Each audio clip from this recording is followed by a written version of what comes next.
કોણ જોશું? પ્રવેગ. ઓકે, તો પ્રવેગ એટલે શું? ઇંગ્લિશમાં એક્સેલરેશન કહેવાય. શું કહેવાય? એટલે એને a થી દર્શાવાય. કોનાથી? a થી. તો સાંભળ્યું છે તમે આની પહેલા ક્યારે આ વર્ડ પ્રવેગ નીચેના ધોરણોમાં આવી ગયું ને? હા, પણ આવીને ગયું રહ્યું કઈ નહીં. કોને કહેશું પ્રવેગ?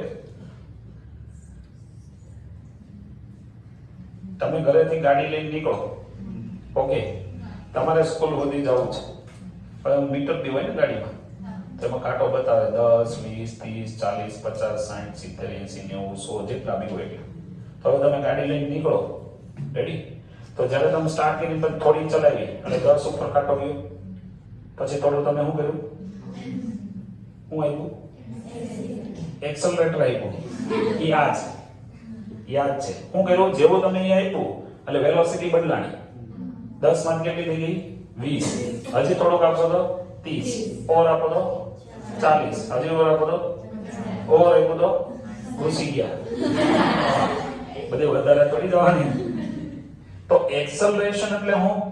વેગમાં થતો ફેરફાર. તો વેલોસિટી ચેન્જ કરો તો એને શું કહેવાય? પ્રવેગ. શું કહેવાય? પ્રવેગ. વેલોસિટી ચેન્જ ન થાય તો પ્રવેગ કહેવાય નહીં. તો વેગ આવો માની લો તમે ગાડી લઈને નીકળ્યા, હું તમારો સ્ટડી કરું છું, માની લો પહેલી સેકન્ડે મેં જોયું તમારી સ્પીડ 30 ની હતી, બીજી સેકન્ડે જોયું તો બી તમારી સ્પીડ કેટલી? 30 ની, ત્રીજી સેકન્ડે બી 30, ચોથી સેકન્ડે બી 30 અને પાંચમી બી કેટલી? 30. મેં 5 સેકન્ડ માટે તમારો સ્ટડી કર્યો, તમારી સ્પીડ તો બદલાણી નહીં, વેલોસિટી બદલાણી નહીં, તો હવે પ્રવેગ છે એવું કહેવાય? તમે કોન્સ્ટન્ટ સ્પીડ થી જાઓ છો. કેવી? કોન્સ્ટન્ટ, બદલાતી નથી. Is it clear? જો વેલોસિટી બદલાય તો જ પ્રવેગ છે, જો વેલોસિટી ન બદલાય તો પ્રવેગ નથી. Is it clear? એટલે પ્રવેગ જે છે એ કેવી રીતે આપણે કારનો સ્ટડી કરીએ છીએ, માની લો અહીંયા જોઈ લઈએ, રેડી? 0 સેકન્ડે તમે જોઈ તો એની વેલોસિટી કેટલી હતી? 0. પહેલી સેકન્ડે તમે જોઈ તો એની વેલોસિટી હતી 1 મીટર પર સેકન્ડ. કેટલી હતી? 1 મીટર પર સેકન્ડ. બીજી સેકન્ડે જોઈ તો એની વેલોસિટી વધી ગઈ, કેટલી થઈ ગઈ? 2 મીટર પર સેકન્ડ. ત્રીજી સેકન્ડે તમે એને જોઈ તો કેટલી થઈ ગઈ? 3 મીટર પર સેકન્ડ. રેડી? ચોથી સેકન્ડે જુઓ છો તો કેટલી થઈ ગઈ? 4 મીટર પર સેકન્ડ. અને પાંચમી સેકન્ડે જોયું તમે તો કેટલી થઈ ગઈ? 5 મીટર પર સેકન્ડ. દર સેકન્ડે વેલોસિટી બદલાણી કે નહીં બદલાણી? બદલાણી. ફિક્સ નથી. જો અહીંયા જોશો તો 1, અહીંયા જોશો તો 2, અહીંયા જોશો તો 3 થઈ ગઈ, અહીંયા 4, અહીંયા 5. તો વેલોસિટી બદલાય છે કે નહીં? તો આ વેલોસિટીમાં ફેરફાર થાય તો એને શું કહેવાય? પ્રવેગ. એટલે પ્રવેગની વ્યાખ્યા આપવી હોય તો શું અપાય? વેગમાં થતા ફેરફારને શું કહેવાય? પ્રવેગ કહે છે. હવે વેગમાં ફેરફાર એટલે એવું જરૂરી નથી કે વેલોસિટી વધે તો જ ફેરફાર કહેવાય, ઘટે તો બી શું કહેવાય? ફેરફાર તો કહેવાય. દાખલા તરીકે તમે ગાડી લઈને જાવ છો, તમારી સ્પીડ 50 ની છે અને તમે જોયું કે વચ્ચે કોઈ ગાય કે કૂતરું કઈ આવી ગયું તો તમે કઈ સ્પીડ ની થોડી રાખશો, ઘટાડશો કે નહીં ઘટાડો? તો તમે વેલોસિટી ઘટાડી, કેટલી કરી? 40 કરી, પછી કેટલી થઈ? 30, પછી કેટલી થઈ? 20. માંડ બ્રેક લાગી. વેલોસિટી શું થઈ? ઘટતી ગઈ ને. વેલોસિટી ઘટે તો બી પ્રવેગ, વેલોસિટી વધે તો બી પ્રવેગ. બંને કેસમાં પ્રવેગ છે એમ કહેવાય. Is it clear? તમારા હાથમાં એક બોલ હતો, તમે આ બોલને એમ ફેંકો ઉપર, જ્યારે ફેંકો ત્યારે વેગ વધારે હતો, પછી ઉપર ગયો, વેગ વધતો જાય, ઘટતો જાય, એક જગ્યાએ આવીને સ્ટોપ થઈ ગયો, પછી ત્યાંથી હવે નીચે આવશે, તો જ્યાં અટકી ગયો ત્યાં તો એનો વેગ 0 થઈ ગયો ને, પછી હવે નીચે વેગ વધતો જાય, તો ઉપર ગયો ત્યારે બી વેગ બદલાણો, નીચે આવ્યો ત્યારે બી વેગ બદલાણો. તો કેવી ગતિ છે? પ્રવેગી ગતિ. કેવી? પ્રવેગી ગતિ. તો જ્યાં જ્યાં વેગ બદલાતો હોય એવી ગતિને કેવી કહેશું? પ્રવેગી. પણ પ્રવેગ પૂછે તો વેગમાં થતા ફેરફારને શું કહેવાય? પ્રવેગ. ફેરફાર હંમેશા સમયની સાપેક્ષે થાય. કોની? સમયની સાપેક્ષે. તો આપણે જે કહેશું એમાં આપણે એવરેજ પ્રવેગ, સરેરાશ પ્રવેગનું સૂત્ર લખવું હોય તો શું આવે? Delta v upon delta t. Is it clear? દાખલા તરીકે તમને પૂછે આમાં પ્રવેગ કેટલો કાઢો 5 સેકન્ડ માટે. રેડી? તો આની અંદર ગણતરી કરવી હોય પ્રવેગની તો કેવી રીતે કરશું? તો કે વેગમાં થતો ફેરફાર એટલે final velocity minus initial velocity. Final ને આપણે vf કહી દઈએ. ક્લિયર? એના છેદમાં ફાઇનલ ટાઈમ માઈનસ ઇનિશિયલ. ચલો 5 સેકન્ડ માટેનો સ્ટડી કરતા હોય તો અહીંયા ફાઇનલ વેલોસિટી એટલે 5મી સેકન્ડે વેલોસિટી કેટલી છે બોલો? 5 ને. ઇનિશિયલ શરૂઆતમાં કેટલી હતી? 0. નીચે ફાઇનલ ટાઈમ કેટલો છે? 5. ઇનિશિયલ ટાઈમ કેટલો હતો? 0. તો 5 ના છેદમાં 5 કેટલો આવશે પ્રવેગ? 1 મીટર પર સેકન્ડ સ્ક્વેર. હું હવે એનો એકમ 1 મીટર પર આ 1 તો વેલ્યુ હોય મીટર પર સેકન્ડ સ્ક્વેર એનો એકમ છે. કેમ ખબર પડી એકમ? તો કે વેગનો એકમ આપણને ખબર છે મીટર પર સેકન્ડ થાય ને. નીચે પાછો સેકન્ડ ને તો સેકન્ડ હું થઈ ગયું સેકન્ડ સ્ક્વેર થઈ ગયું ને. તો પ્રવેગનો એકમ શું આવશે? મીટર પર second square. Is it clear? આમે જે સ્ટડી કર્યો એ 5 સેકન્ડ માટે સ્ટડી કર્યો તો મને 5 સેકન્ડ માટે પ્રવેગ કેટલો મળ્યો? 1 મીટર પર second square. Is it clear? દર વખતે ચેક કરો. આ તો 5 સેકન્ડનો સ્ટડી છે એનો મતલબ એમ કે આની અંદર સરેરાશ પ્રવેગ તમારો 1 હતો. દર વખતે તમે વેલોસિટીમાં ચેન્જ કર્યો તો કેટલો કર્યો? 1 નો ચેન્જ કર્યો છે. દાખલા તરીકે અહીંયા 1 સેકન્ડે 1 હતી, બીજી સેકન્ડે આમાં હજી 1 એડ કરો 2 થઈ ગઈ, પાછું 1 એડ કરો 3 થઈ ગઈ, 1 એડ કરો તો 4 થઈ ગઈ, 1 એડ કરો તો 5. તો દર વખતે તમે ફેરફાર કેટલો કર્યો છે? 1. અગર માની લો પહેલી સેકન્ડે 2 હોત, બીજી સેકન્ડે 4 હોત, ત્રીજી સેકન્ડે 6 હોત, ચોથી સેકન્ડે 8 હોત અને પાંચમી સેકન્ડે 10 હોત તો કેટલો ફેરફાર કર્યો? 2. તો પ્રવેગ કેટલો? 2 મીટર પર સેકન્ડ. એ કાઢશો તો જવાબ ઈ જ આવશે. રેડી? આખા સમય માટે સ્ટડી કરો તો સરેરાશ પ્રવેગ મળે, પણ નાના સમય માટે કરો તો તત્કાલીન કેવો મળે? દાખલા તરીકે તમને કોઈ પૂછ્યું પહેલી 2 સેકન્ડમાં પ્રવેગ કેટલો હતો કાઢો તો કઈ સેકન્ડ? પહેલી 2 સેકન્ડ માટે સમય નાનો કરી દીધો તો પછી એને a ઇન્સ્ટેન્ટેનિયસ કહેવાય. શું કહેવાય? ઇન્સ્ટન્ટ. સૂત્ર શું થઈ જાય? dv/dt. ફેરફાર નાનો લઈ લઈ તો ચલો પહેલી 2 સેકન્ડ માટે સૂત્ર તો આનું આ જ v final minus v initial upon t final minus t initial. શું છે? પહેલી 2 સેકન્ડ માટે સ્ટડી કરીએ છીએ અહીંયા રહ્યું તો ફાઇનલ કેટલું છે? 2. ઇનિશિયલ કેટલું છે? 0.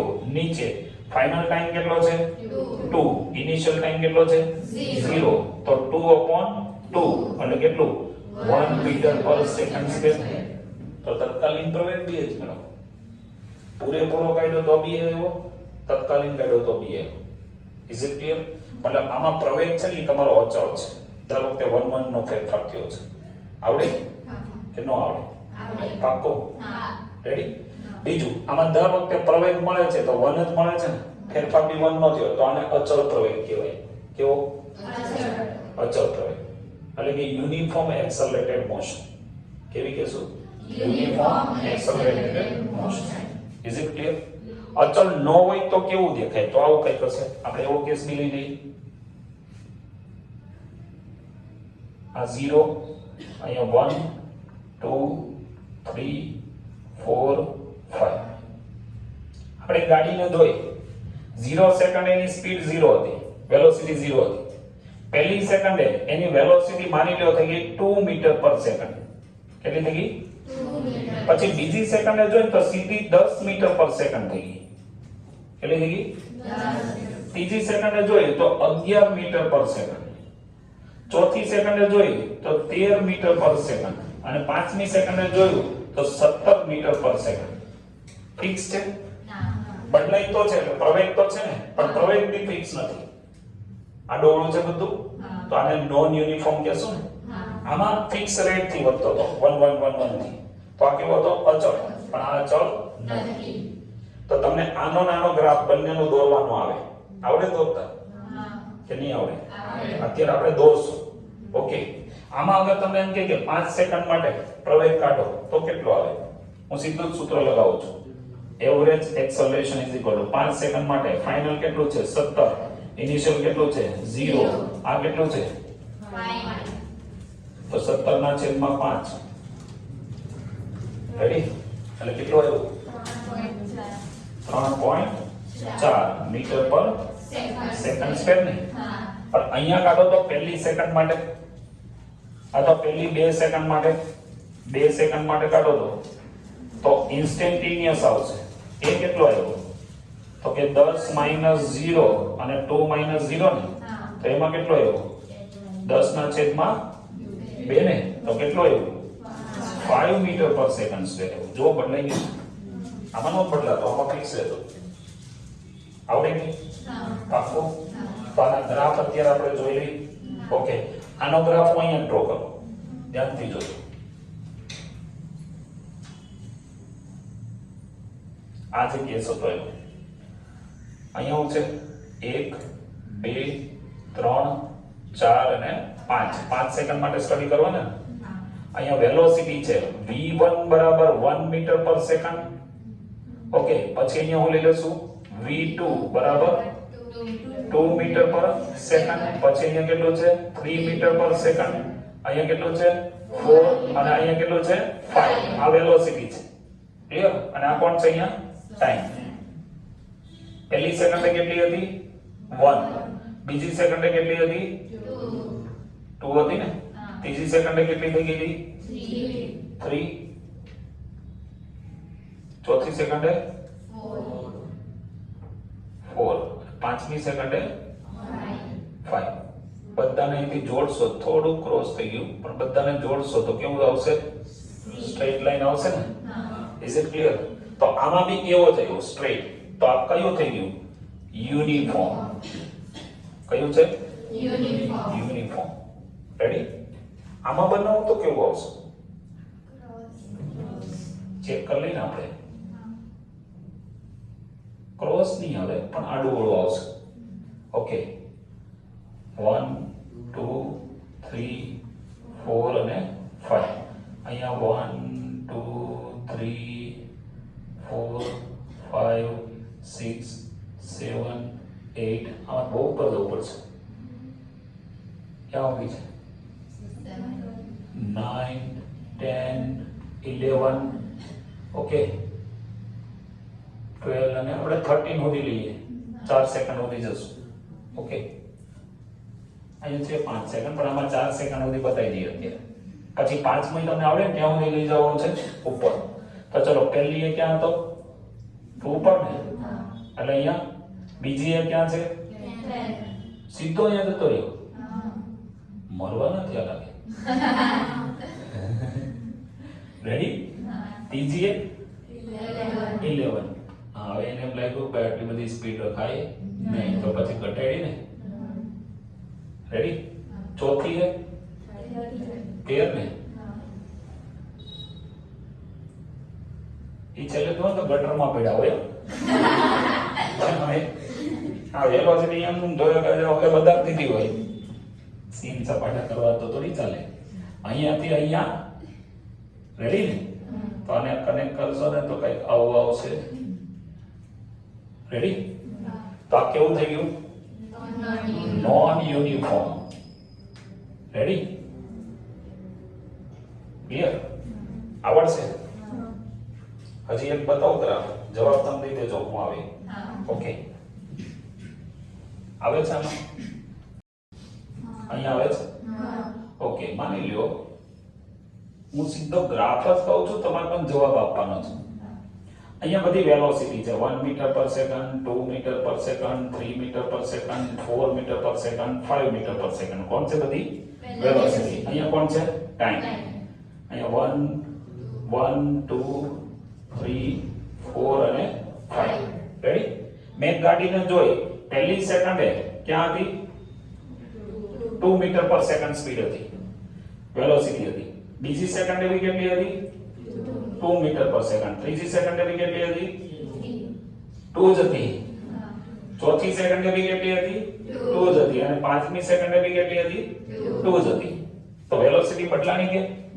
તો પ્રવેગ મળે નહીં મળે ને તો આમાં પ્રવેગ કેટલો 0 આમાં પ્રવેગ કેટલો 0 મતલબ વેલોસિટી માં ચેન્જ થતો નથી ચેન્જ ઇન વેલોસિટી સૂત્ર જે હતું ને આપણું અહીંયા ચેન્જ ઇન વેલોસિટી અગર આ ટર્મ 0 થઈ જાય તો પ્રવેગ કેટલો થઈ જાય 0 અગર વેગ બદલાય જ નહીં તો પ્રવેગ થોડી મળવાનો આવડશે તો કેટલા થઈ ગયા યુનિફોર્મ નોન યુનિફોર્મ અને 0 તો ક્યારે 0 તો કે વેગ ન બદલાય તો 0 વેગ બદલાય તો 0 નથી આવડશે ને કે નહીં આવડે પાક્કો ઓકે ચલો તો શું કરવાનું છે તમારે આ બધા વિડિયો બધા જોવે છે તો એ લાઈક કરવાનું પછી કમેન્ટ કરવાની શેર કરવાનું અને પછી સબસ્ક્રાઇબ કરવાનું રેડી આ બધું કરવાનું કારણ કે તમારા એક શેર કે એક લાઈક થી તમારો એક શેર કરવાથી કદાચ આ વિડિયો છે ને એવા લોકો સુધી પહોંચી જાય જેને આની જરૂર છે